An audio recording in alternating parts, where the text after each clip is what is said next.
Kamar Perkins is a retired U.S. Army veteran, entrepreneur, and author who brings military-grade discipline and strategy into modern business and technology. He is the founder and president of ProTech Consulting Group, a service-disabled veteran-owned and HubZone-certified firm delivering secure IT, cloud, and technology solutions to government and industry partners. A former paratrooper with the 3rd Special Forces Group and later a logistics officer in the North Carolina Army National Guard, Kamar earned multiple competitive distinctions during his service, including recognition as the U.S. Army's best warrior. His military background continues to shape his leadership style, decision-making, and mission-driven approach. In addition to technology consulting, Kamar has held leadership roles in healthcare management and is a strong advocate for mental health, mentorship, and veteran transition. His work centers on helping veterans and founders translate discipline, resilience, and lived experience into sustainable success. Welcome to the MilCom Founders Podcast,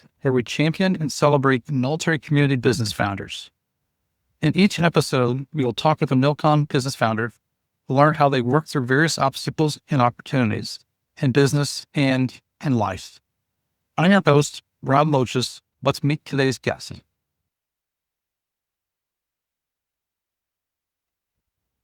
Good afternoon. I'd like to welcome everyone to the MilCom Founders Podcast.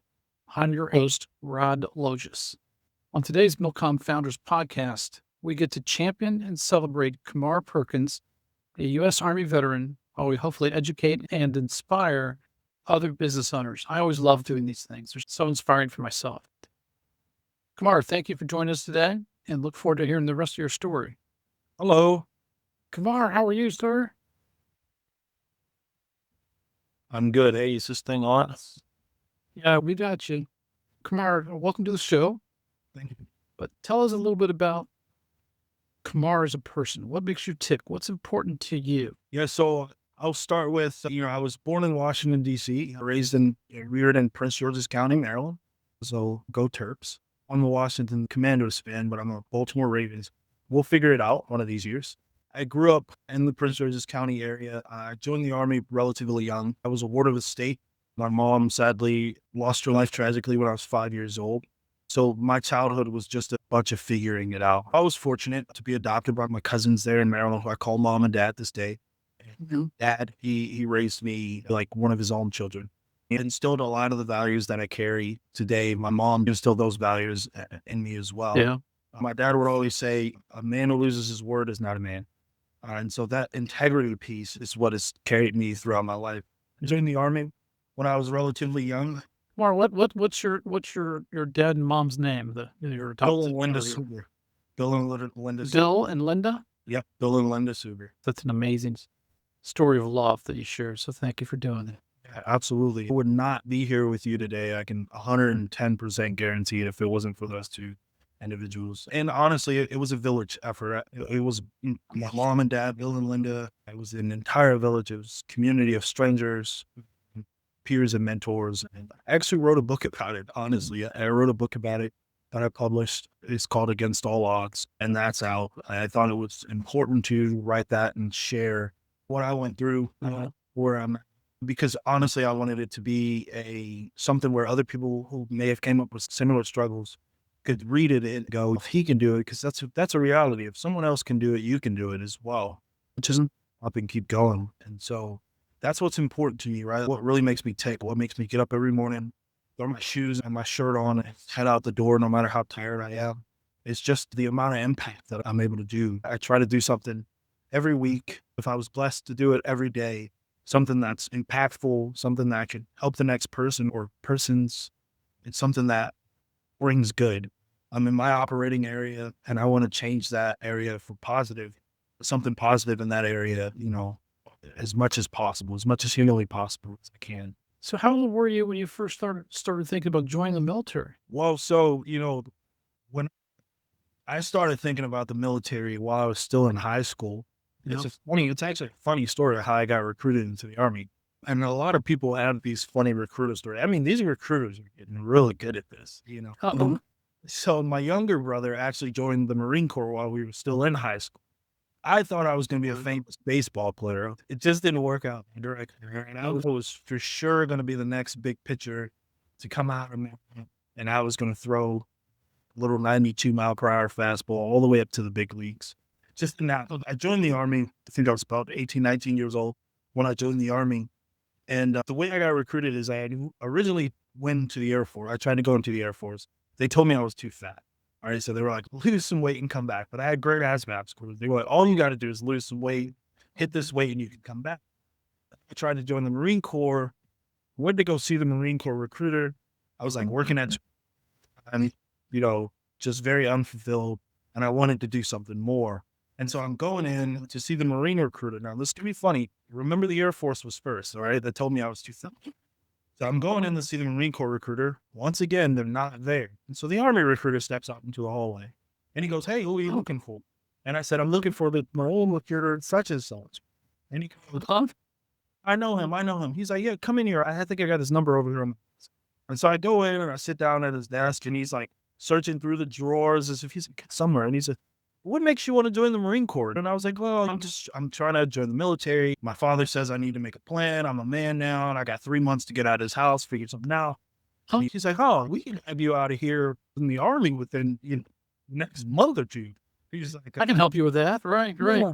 So I started listening. I said, what jobs do you have in the Army? So we go to maps, and then I'm getting ready to ship out.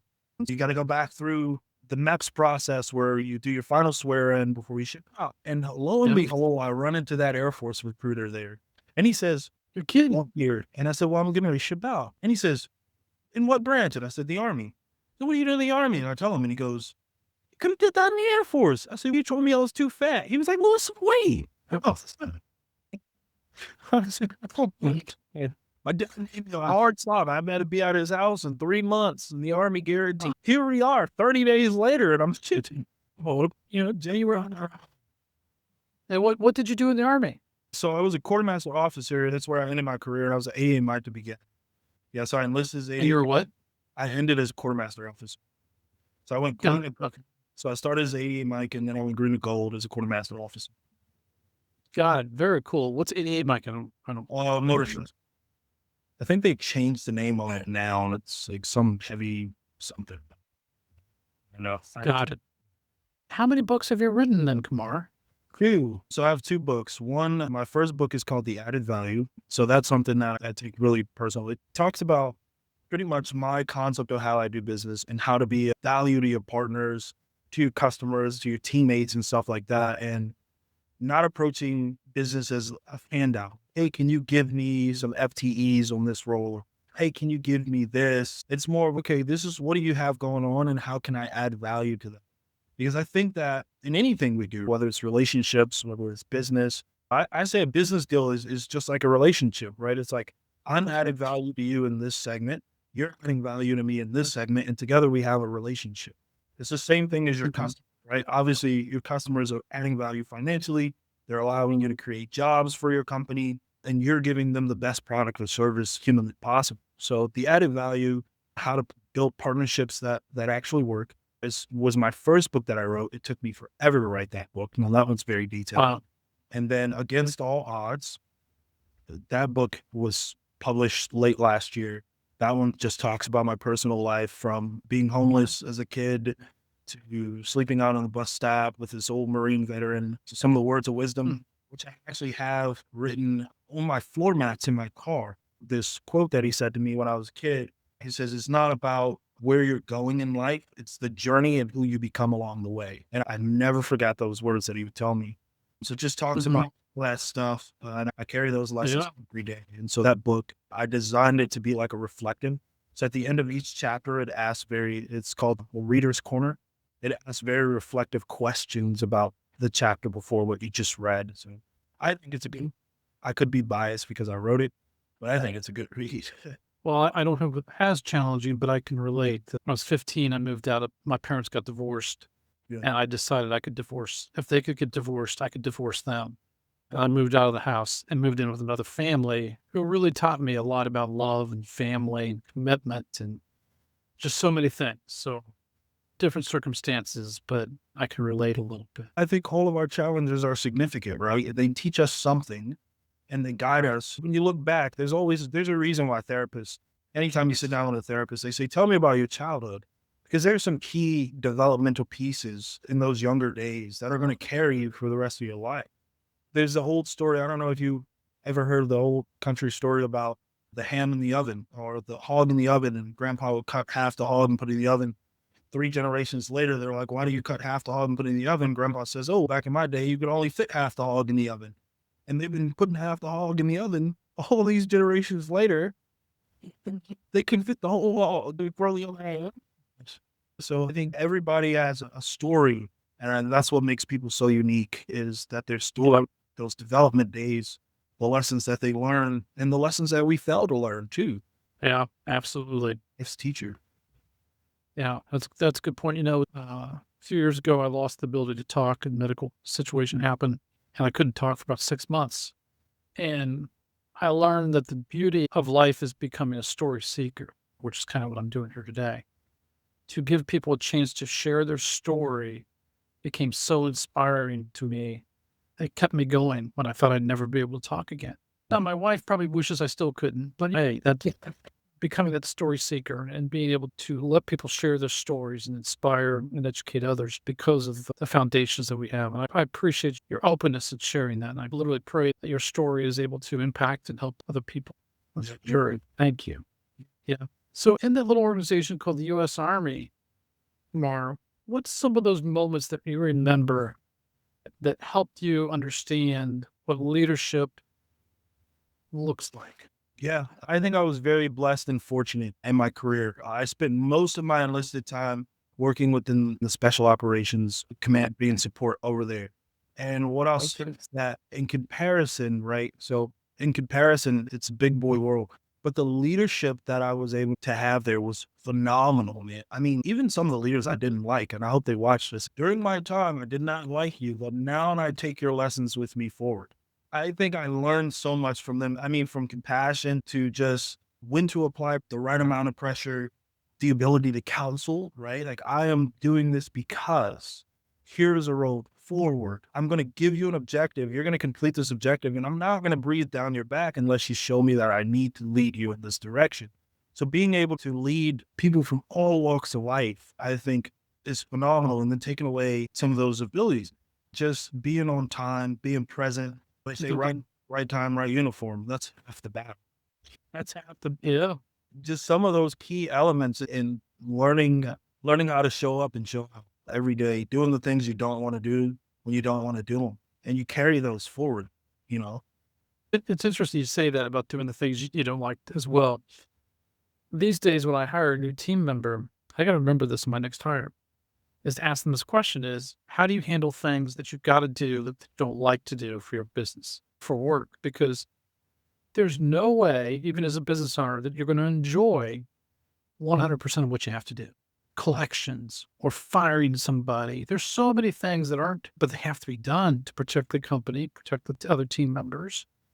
And it's hard. You got to do those hard things first almost, And I always say terminating is probably the worst thing for me. Oh, don't do it. Luckily, I have a team that does it. I have my leadership team who will terminate, but ultimately it still ends up on my desk. But I think I always say, I don't fire people, people fire themselves. That's right. 100%.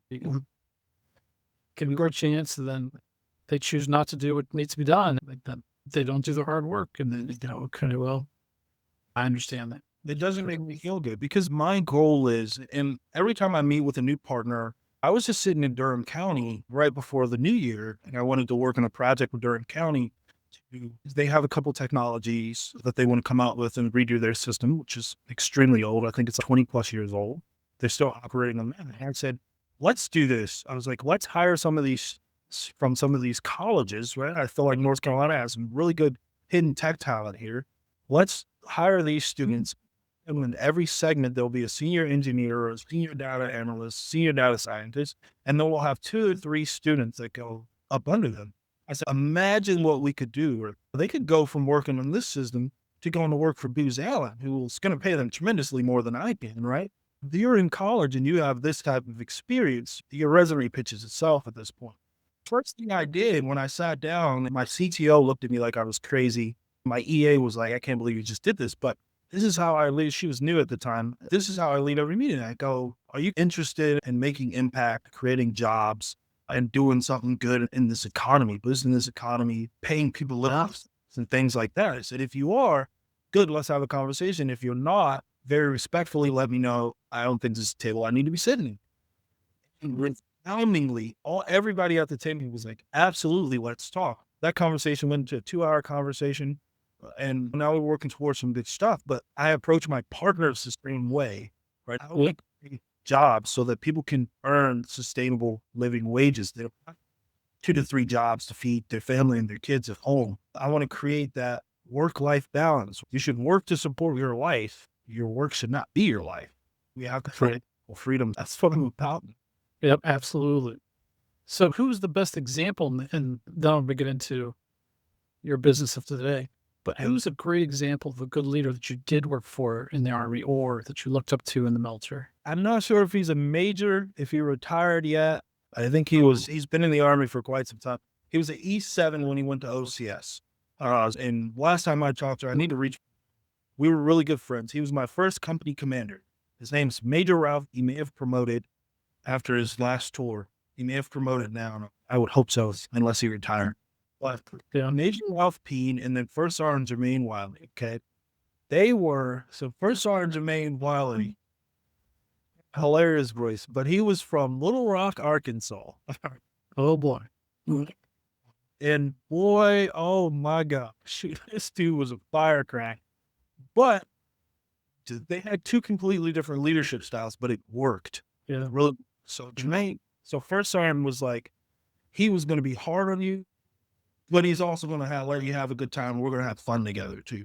And he's not going to make you do anything that do himself, even though he's older. By the time he was on his retirement years, when he was my first sergeant, after I left that company, he retired. So you think 2 years in, he retired, and he's out running. He's out screaming, hooting and hollering. His football team was his pride and joy. He's just a crazy guy, man. But he was a hell of a leader. He showed up. He showed out. He taught it. One time he said, my job is to take, y'all are coming to me as boys, and I'm going to make you men. And he said, that's my job as a senior leader. Major Ralph Peen, both me, Major Ralph Peen and First Sergeant Wiley, we still keep in contact. They seen something in me that I didn't even see in myself. They put me up for best warrior. I got in trouble in late formation, young private stuff. And they put me on gate guard with a rubber ducky and full kit for like 2 months. I'm sitting out there outside the motor pool holding the rubber ducky, and I being the cadre, the Q course cadre. That's crazy. And all of the cadre looking at me like, dude, are you about to ID me? Or are you crazy? And I'm like, it's a punishment. And they just start laughing. It was one of those environments. And then they say, we'll give you a chance to redeem yourself. You know, they're having a special operations best warrior contest, so you're going to compete. It was grueling, but we did it, and we came out on top. And then we just kept going after that. And then I like how you said we. That was the best warrior competition, right? Mm-hmm. So that was an individual award, right? They were there every step of the way. And you said we. You didn't say I won it. You said we won this award. It wasn't for snow. You know, we had when I did the ruck march, they were there. They would keep your pace. Let's go. Let's push it. You know, they'd start off with me. They'd be at the finish line when I got at the finish line. My NCOIC, he was there. When I got to the end, they were there. They supported me through each and every single one of them. They helped me prep for the board before I went into the board as the final. They were there when we won the awards. You know, when I placed second in the battalion one, they were like, all right, that's all right. This is what we need to fix before we go up. You know, and they weren't land nabbing with me. And so everything that I did, they were there with me every step of the way. And that's leadership from the front, which is something I kind of take. I work 7 days a week. I don't take any days off, or I don't require my staff to do that, but I do it.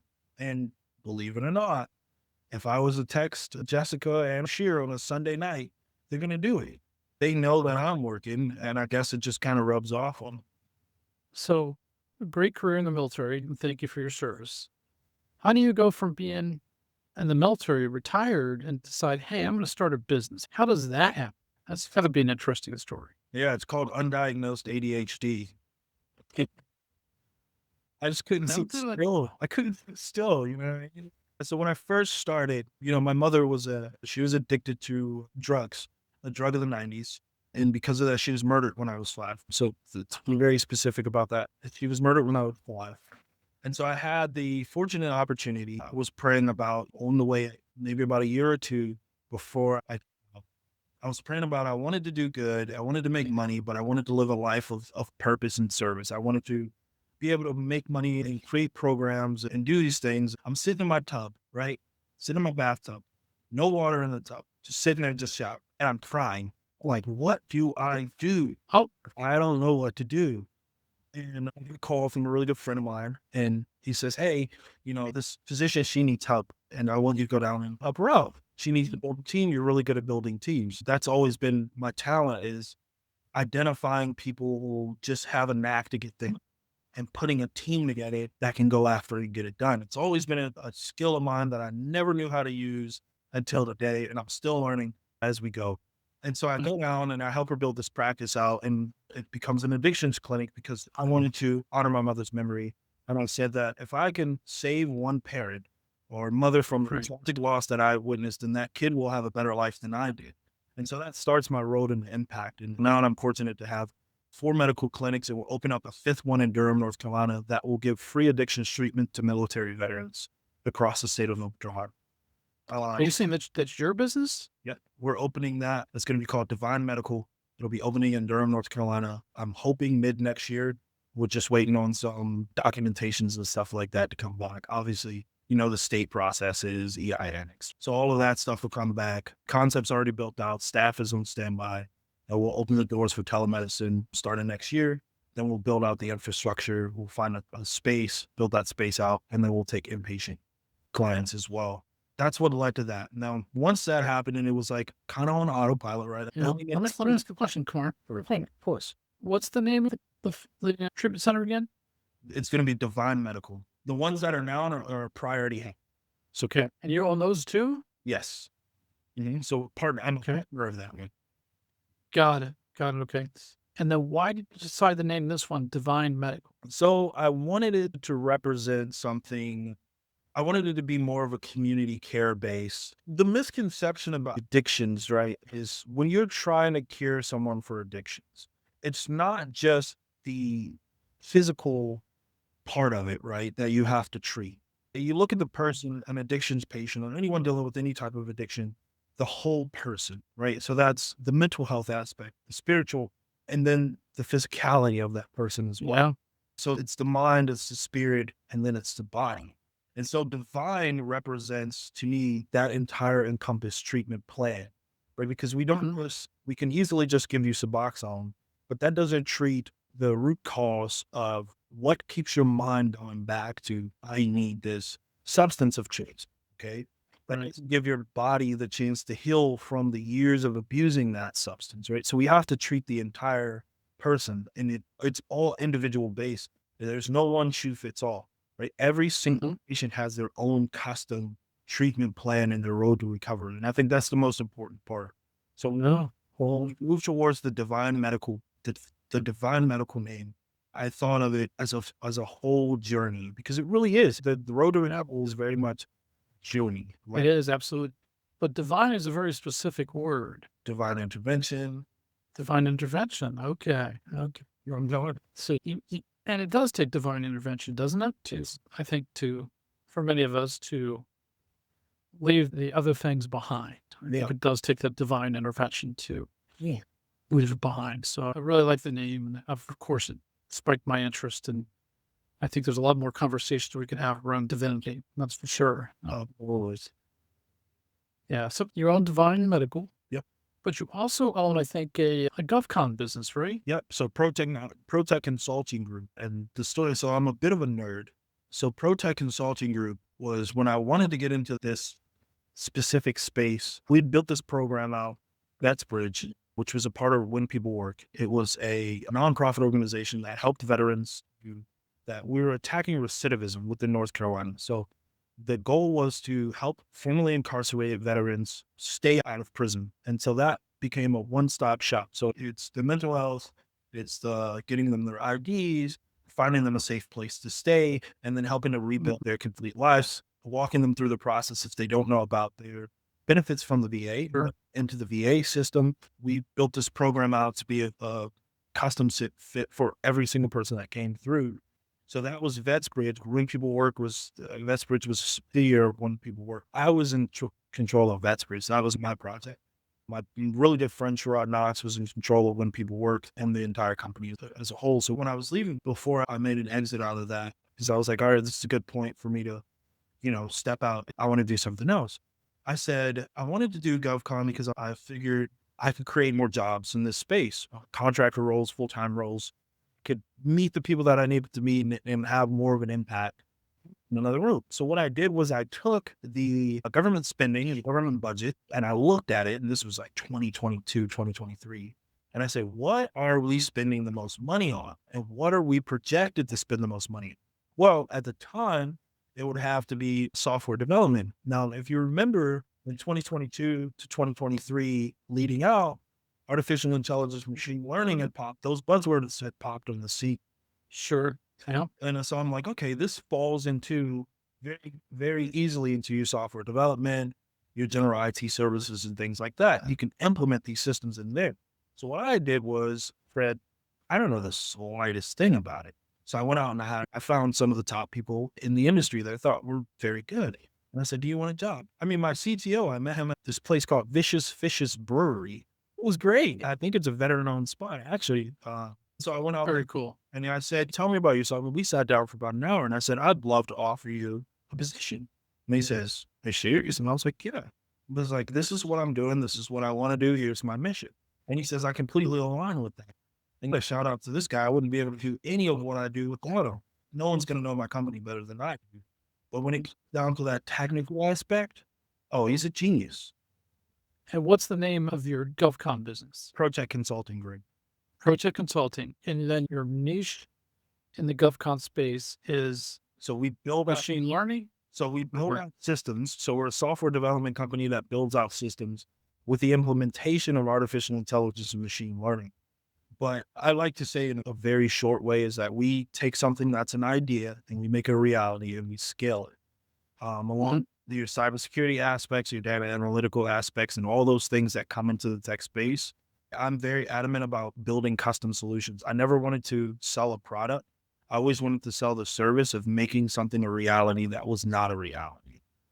Got it. Taking someone's vision or taking an agency or customer's vision, making it a reality, and then scaling it how they see. So you started this maybe 2 or 3 years ago. 2023, yeah. Got it. So do you have your hands full yet? I mean, you're an author, you're a dad, you're doing the Divine Medical Yeah. and ProTech. Is that enough yet, or what's the story? Oh, man, I got a lot of stuff. I do grants and scholarships. I'm the VP of ASIA in North Carolina. I wanted to, again, everything that I do fits into my purpose, right? My truth. It's one thing to talk about it, but to be able to say, no, this is my resume of what I'm actually doing. If you say, I want to be impactful, I want to do this, but actually doing it is different. I do grants and scholarships to teachers and students across North Carolina. We specifically focus in the STEM. We give scholarships every year to veteran students and all the ROTC programs and all the universities across the state of North Carolina. Scholarship season is fire on wheels for me. I sit on the board of NVSBC, the National Veterans Small Business Coalition, very specifically on the governance committee, litigating and trying to affect legislature that affects veteran small businesses. Very important. Sure. Very important to me that I try to help take care of my fellow family veterans. Gosh, what else do I do? Yeah, is it enough? I mean, I think what a lie, my hands full. Yeah, it's a juggling act, but what a blessing it is Yeah. to go up and be tired from doing positive work and doing what I love to do. All of these things, I love to do it. And I think I'm just blessed and I'm fortunate and I'm grateful to be able to get up and do it every day. I have an amazing team, man. I mean, my team is full of rock stars and they allow me the freedom to be able to do these different things. Truly. That's awesome. How do you effectively engage an EA and use that as a force multiplier? What's the key to making that a successful relationship that allows you to get more done each day? Yeah, I think, let's say, for instance, we set out this time block. This time block is dedicated to you on what we're doing right now. There's nothing else in the world that matters except for this objective. This is my target. This is what I'm doing now.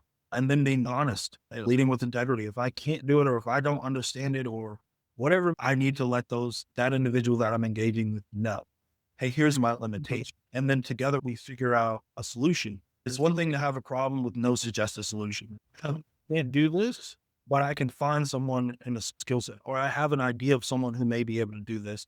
Give me until XYZ to figure it out. Right. It all starts with honesty. And I think a lot of people are afraid of saying, I don't know.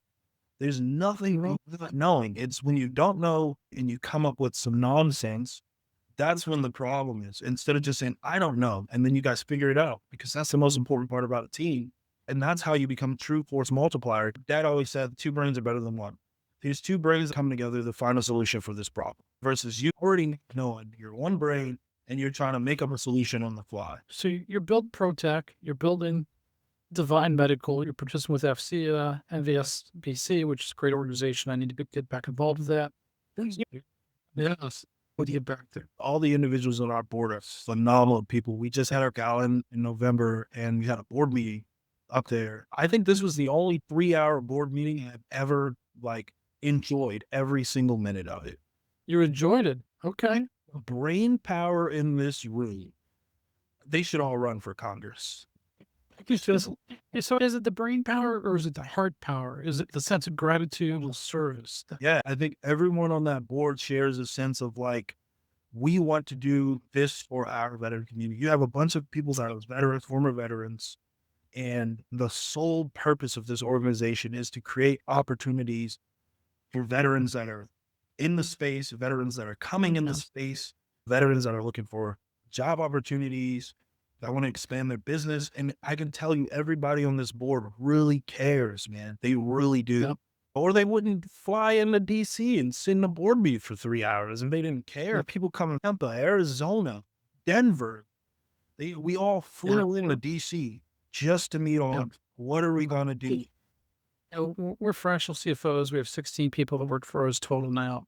And what I always try to get everybody to understand on the team is people don't care how much you know until they know how much we care.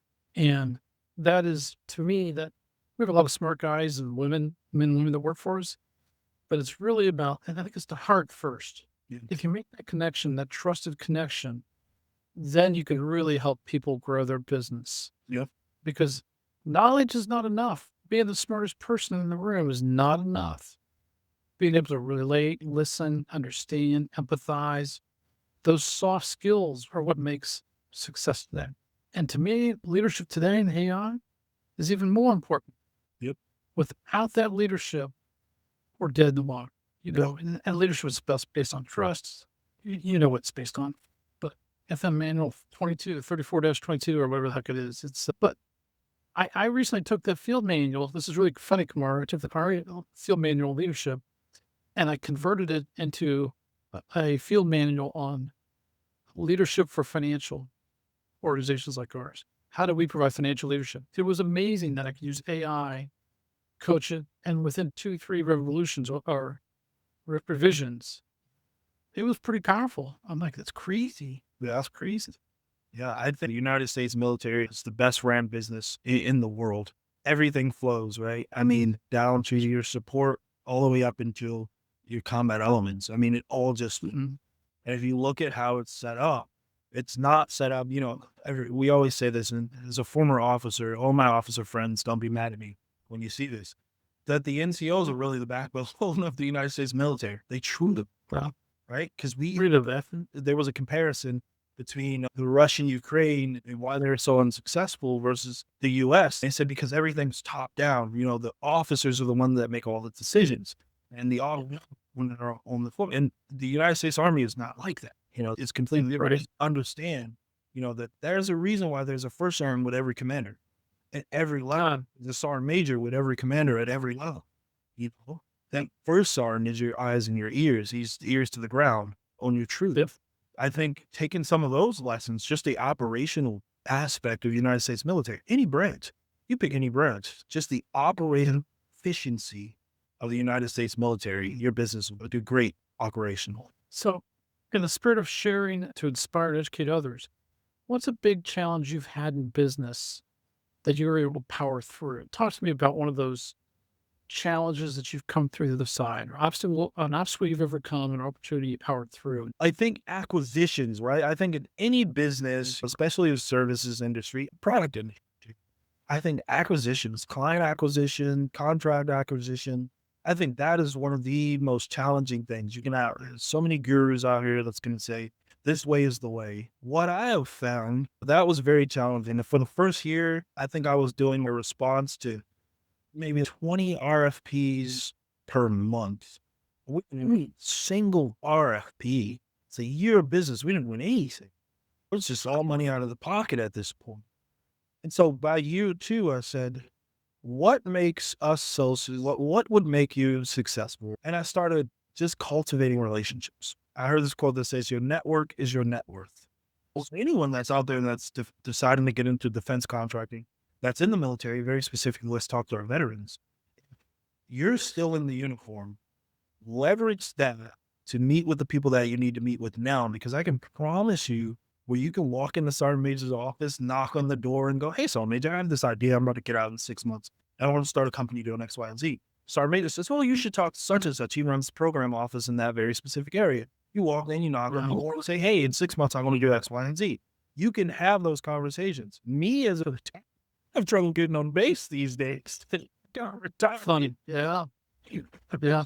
I can't handle, But you're very right, Kamar. We say that, that's why we call our business 1 degree, because 1 degree relationships, building, finding, keeping those relationships is what makes the difference. So how do we do that? It's obvious that you're a relationship person too. You can tell pretty quickly. And that's a compliment. Thank you. That's a compliment. Yeah. But hey, our time grows short, but let me ask a couple quick questions.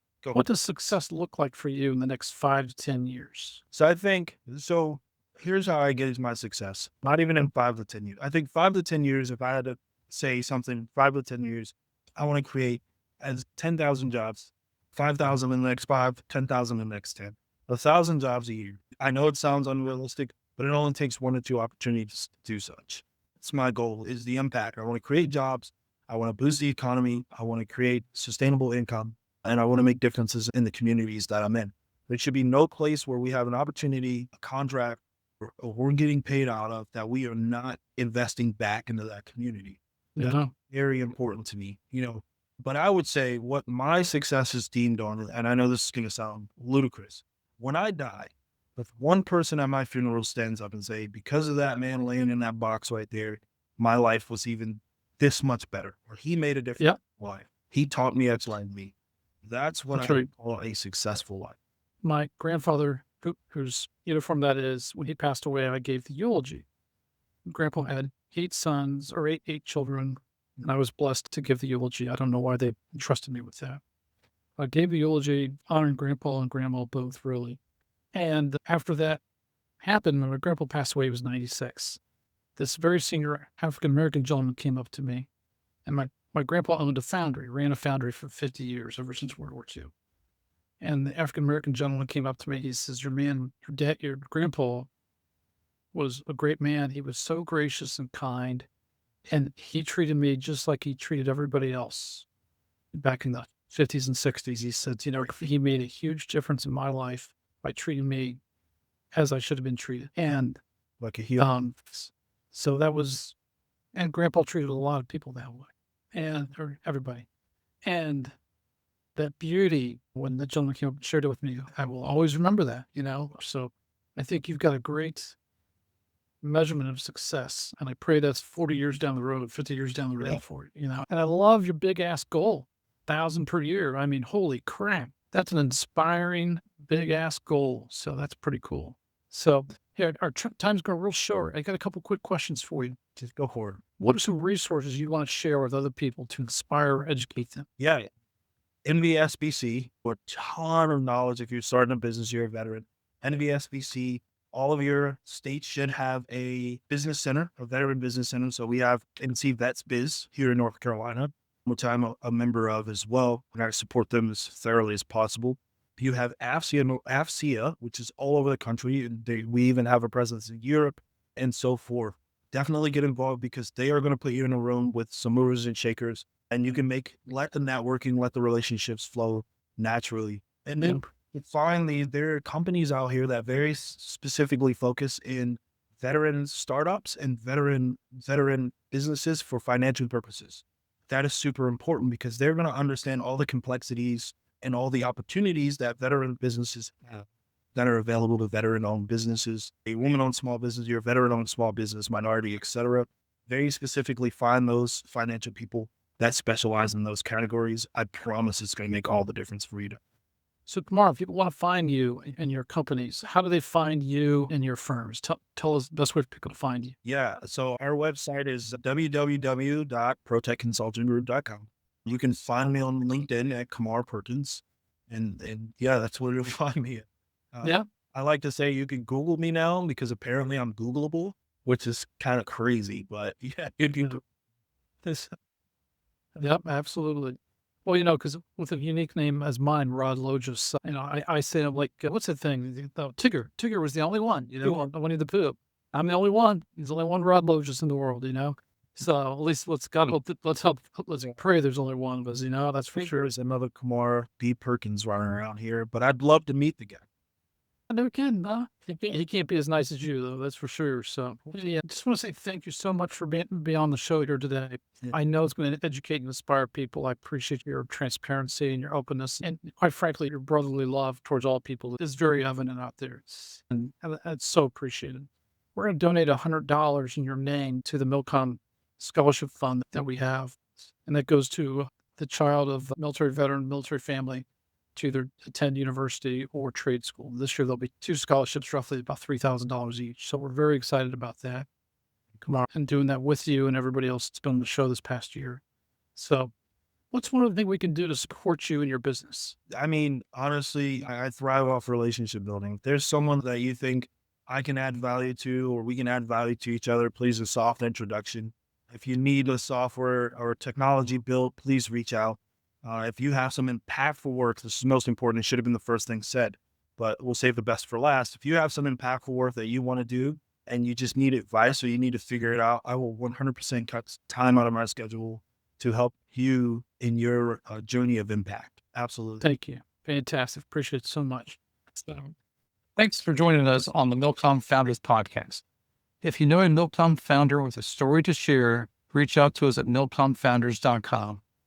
For each guest on our show, Undegree Financial donates $100 to the Dick Logis Veteran Entrepreneur Scholarship Fund, supporting education for children of the MilCom business owner. Stay ready.